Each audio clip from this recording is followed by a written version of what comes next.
Hello, ladies and gentlemen. Welcome back to another episode here on African Confessions. The following story that you're going to be listening to, it comes from a translation of a message that one of our admin received, and the message reads like this.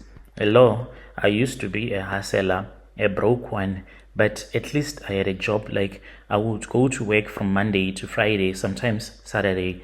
Then if I would not go to work over the weekend, I would go to different taxi ranks, as I will be selling your cool time and stuff like that. And I was making a little bit of money. I was able to survive on that. Let me say that life was okay. I even had my small city golf I was pushing.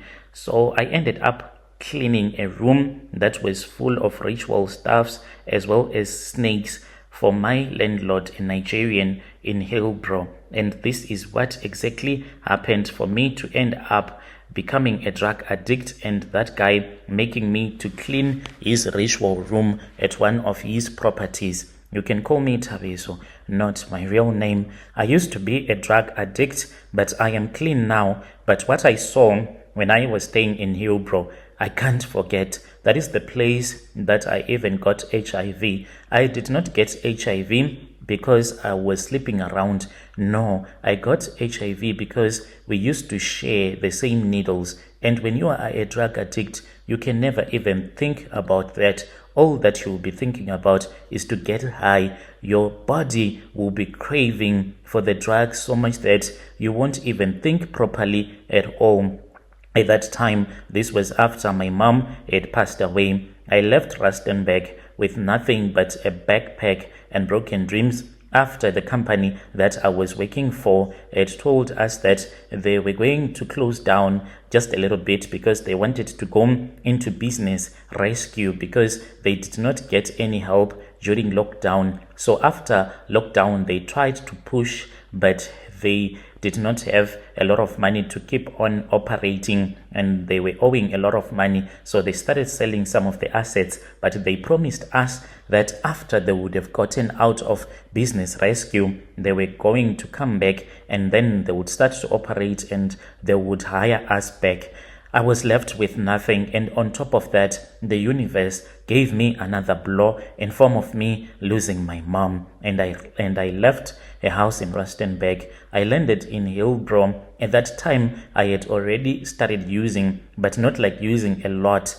But this made me to move to Hillbrow because I knew that the place would help me to get free drugs. I only had 480 in my pocket and a phone that was full of dealer numbers. I slept outside Lillian Goy Street my first night. By day 2, I found a place, room 208, block C, corner of Pretoria and Quartz.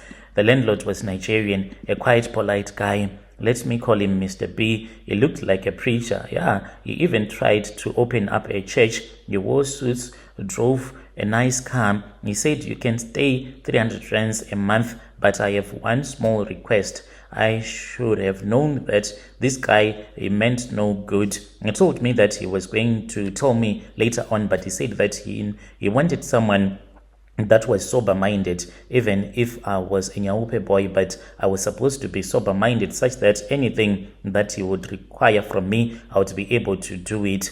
To clean at his house, a private cleaning, he told me. So later on, when I started to get like really broke, behind the locked door on the 3rd floor, Mr. B had a special room. He said that no one else was allowed to enter into that room except him, and now he had done a ritual so that I can also enter into that room. I agreed because I was desperate. I needed a roof over my head. I told myself that maybe he is hiding money. I can steal that money. If Foreigner he is not going to do anything else, I'll just take that money and start my other business. I just thought that the first day I opened that door, even though I was high on drugs, I nearly fainted. It was a room for rituals, red curtains everywhere, and in the corner I saw that there was a snake. It was a big snake. I don't know if it was a python or what. It was not even scared of me. Like, this snake just looked at me and it kept on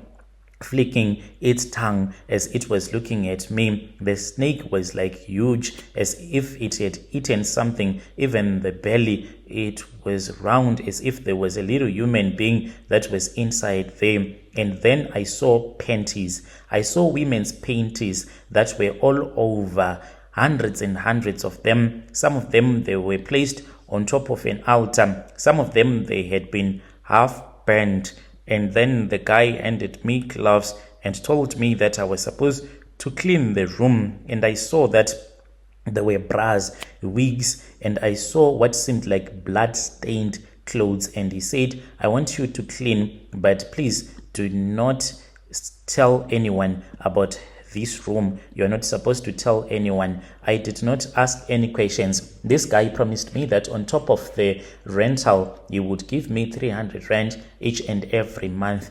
We negotiated until I told him at least give me 600, and he laughed and he said, even your own government cannot give you 600 rand per month. Now you want me? Am I rich like the government? So we agreed on 450 on top of the rent that he was saying you will stay here rent free. So I did this throughout the time when I was addicted. So the money that he was giving to me, it was also fueling my addiction. And I would clean the snake, like literally clean the snake. There was this other soft cloth that he had given to me and a bowl. This bowl would be full of water that looked like blood, but it was not blood. It was some type of a liquid that was red in color. So I would take that bowl. The snake would hiss, but not in an angry way, but it was friendly towards me. I would clean that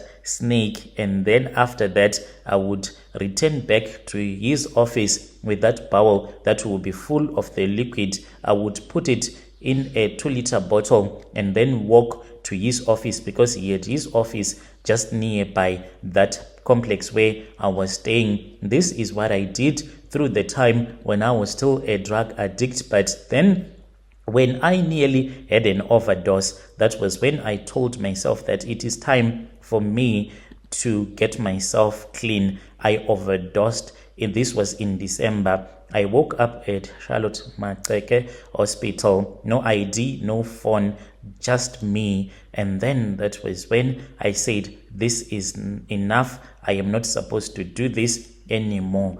And I think that this man, he was sleeping around with other women. How he used to get their underwears, I truly have no idea, but that is what I suspect what was happening. He would sleep with a woman and come and drop the underwears in that room. This is my own story. If you post my story, please tell me. I'll be following through in the comment section. I am now clean, but once you become a drug addict, your life that you will be living, it can be very painful and complicated, because when you see someone taking drugs, it can be painful because your body will be craving for that drugs that the person will be taking. But you just need to be responsible enough to know that you do not want to continue on that road that you would have previously walked on. That is my confession. I feel so much pity for the other people out there that are still addicted.